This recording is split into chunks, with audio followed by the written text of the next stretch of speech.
দেখেন এই দুনিয়াতে দুজন ফেরেশতা এখনো উল্টা ঝুলতেছে। তার নাম কোরআনে পাকে এসেছে হারুত মারুত। ওই দুজনের নাম কি? হারুত মারুত। এই দুজনে এখনো উল্টা লটকায় আছে, কিয়ামত পর্যন্ত লটকায় থাকবে। এরা বলতেছিল আল্লাহর কাছে, কোরআনে এসেছে, আল্লাহর কাছে বলতেছে, আল্লাহ বনি ইনসান বড় গুনাহ করে, আমরা যদি মানুষ হইতাম জীবনে গুনাহ করতাম না। আল্লাহ বলতেছে আচ্ছা ঠিক আছে, যাও, তোমাকে ইনসানি সুরত দেওয়া হলো, শাকল দেওয়া হলো, যাও।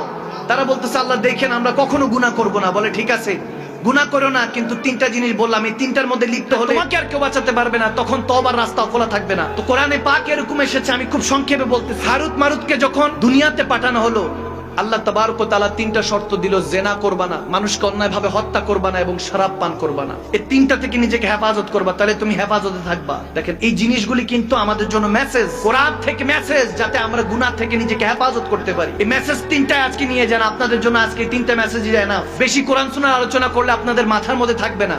অল্প কথা বলবো, অল্পটা থাকবে, অতটুকু আমল করলে বরকত দিবে কে? আওয়াজ দেন না কে? আল্লাহ।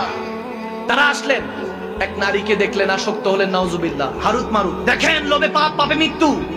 আপনি যখন গুনার মধ্যে ডুবে থাকবেন, এই গুনাহ আপনাকে ধ্বংস করে দিবে।